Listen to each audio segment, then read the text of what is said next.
Jubilee hills ఎన్నికల ప్రచారంలో భాగంగా ఈరోజు టీఆర్ఎస్ నాయకుల వ్యవహారాలు చూస్తే వాళ్ళలో ఎంత భయం ఉందనేది స్పష్టమవుతుంది.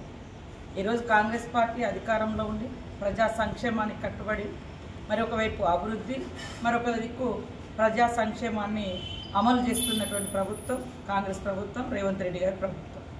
ఇవాళ కేటీఆర్ గారు, హరీష్ రావు గారు ఇష్టం ఉన్నట్టుగా నోటికొచ్చింది అబద్ధాలు, అవాస్తవాలు, ఆక్రోశాలు, ఆడబిడ్డల మీద తప్పుడు మాటలు, ఇదే వ్యవస్థ వాళ్ళు కొనసాగిస్తున్నటువంటి విధానం, ప్రచారం. ఇవాళ నేను కేటీఆర్ గారిని ఒకటే మాట మాట్లాడుతున్నాను. అయ్యా, నీకు ఆడబిడ్డల్ని ఇబ్బంది పెట్టడంలో ఈ రాష్ట్రంలో, ఈ దేశంలో నెంబర్ 1 నువ్వే అనుకుంటా.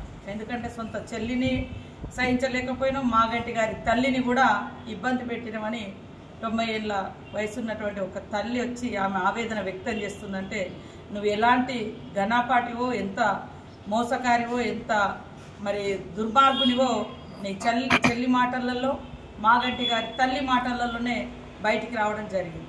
ఇలా హరీష్ రావు గారు బయటకు వచ్చి మరి నిశ్శబ్ద విప్లవం అని అంటున్నారు. ఆ రోజు కూడా 2003 ఎన్నికలలో మాకు నిశ్శబ్ద విప్లవం ఉంది, మేము గెలుస్తున్నాం అంటే ఆ మాట నిన్ను నిండా ముంచింది. ఈరోజు నిశ్శబ్ద విప్లవం ఉంది, 1 సైడ్ మీకు ఎన్నికలు జరుగుతున్నాయి, 1 సైడ్ మేము గెలవబోతున్నామని బింకాలు మాట్లాడుతున్నాం కదా. మీ ఇంట్లో ఒక విషాద సంఘటన జరిగింది, మీ తండ్రి చనిపోయిండు, నిన్ననే దినమైంది. ఈరోజే వచ్చి అంత హడావుడిగా బయటకు వచ్చినామంటేనే మీ పార్టీలో మీలో ఎంత భయం ఉంది, ఓడిపోతున్నామనేటువంటి భయంతో నువ్వు వచ్చి అవాస్తవాలను మాట్లాడుతున్నావు. అందుకనే ఇవాళ భయం అనేది మీకు పట్టుకున్నది, ఓటమి భయం మీకు పట్టుకున్నది, ప్రజల్ని బ్లాక్మెయిల్ చేయడం మీకు పట్టుకున్నది. వికాసం కాదు, విధ్వంసం చేసిరు హైదరాబాదును, ఆ తెలంగాణ ప్రజల యొక్క జీవితాలను విధ్వంసం చేసిరు మీరు. ఇవాళ తెలంగాణ ప్రజల కోసం తెలంగాణ ఇచ్చిన కాంగ్రెస్ పార్టీగా తెలంగాణ ప్రజల యొక్క ఇబ్బందులు తెలిసి అవన్నీ పరిష్కరిస్తూ పేదలకు ఇల్లులు కానీ, పేదలకు మరి సన్నబియ్యం కానీ, కనీసం 10 ఏళ్లలో రేషన్ కార్డులు కూడా ఇవ్వనటువంటి దుర్మార్గమైనటువంటి దుష్టపాలన మీది విధ్వంసం, మాది వికాసం. ఇవాళ మీరు ఎక్కడికక్కడ ప్రభుత్వ భూములను కబ్జా చేసి మీ సొంత నాయకుల పేర్ల మీద రాసుకున్నటువంటి భూములు ఇవాళ ప్రజల పరం అవుతుంటే మీకు విధ్వంసంలాగా కనబడుతుంది. కాబట్టి ఈరోజు హైదరాబాదును నిండా ముంచింది. హైదరాబాద్ కోసం కోట్ల రూపాయలు, 1,00,000 కోట్ల దాకా ఖర్చు పెట్టినామని చెప్పారు.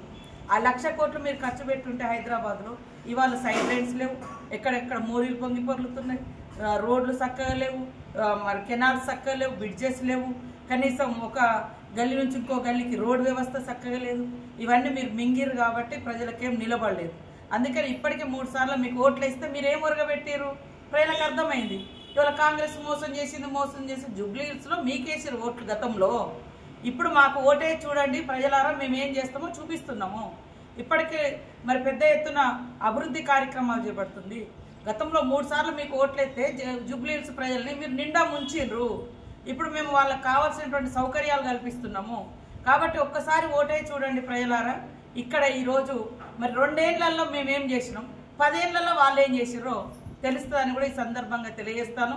భయం పట్టుకొని ఇవాళ కేటీఆర్, హరీష్ రావు గారు ఇద్దరు ఇష్టం ఉన్నట్టుగా మరి తప్పుడు ప్రచారాలు చేయడం, ఫ్రస్ట్రేషన్ మాటలు మాట్లాడడం. మరి అదేవిధంగా మనం ఒక ఉదాహరణ, సొంత చెల్లిని, మాగంటి తల్లిని అడిగితే ఆడవాళ్ళ పట్ల ఈ కేటీఆర్కు, హరీష్ రావుకు ఉండే గౌరవం ఏందో తెలుస్తుంది. మానవత్వము, మంచితనము, ఆ బంధాలు, అనుబంధాలు కూడా లేనటువంటి వ్యక్తులు వాళ్ళు కేటీఆర్ అనేది స్పష్టంగా అర్థమవుతుంది. అలాంటి వాళ్ళని నమ్ముకొని ఏ ఆడకూతురు ఓటు వేయరు. ఓటు వేస్తే కూడా ఏమైందో గతంలో మహిళా సంఘాలై 1,800 కోట్లు దోచేసుకున్నారు. మహిళా సంఘాలకు ఇస్తారన్న పావుల వడ్డీ 3,000 కోట్లు ఎగ్గొట్టారు. ఇవాళ మేము మహిళా సంఘాలకు మరి వడ్డీ లేని రుణాలు ఇచ్చి ఫ్రీ బస్సులు పెట్టి బస్సు ఓనర్లను చేసి మరి ఒక దిక్కు పెట్రోల్ బంకులు కానీ, ఇందిరమ్మ క్యాంటీన్లు కానీ వాళ్ళ కాళ్ళ మీద వాళ్ళు నిలబడడానికి కావాల్సినంత సపోర్ట్ మేము చేస్తుంటే ఇవాళ ఓర్వలేక మహిళల్ని డ్యాన్సులు చేసుకుంటూ తిరగండి అన్నటువంటి మాటలు ఏ మహిళ మర్చిపోలేదు కేటీఆర్. కాబట్టి నీకు సొంత చెల్లి మీద ప్రేమ ఉండలేదు, నీ సహచార ఎమ్మెల్యే అయినటువంటి మాగంటి గోపి తల్లి మీద కూడా నీ దుర్మార్గం ఏందో చూపించినావు. దాంతో ప్రజలందరికీ అర్థమైంది నువ్వు ఎంత ఘనపాటివో, ఎంత మానవ సంబంధాలను కూడా ఏ రకంగా తుంచేయగలుగుతావు అనేది స్పష్టమవుతుంది.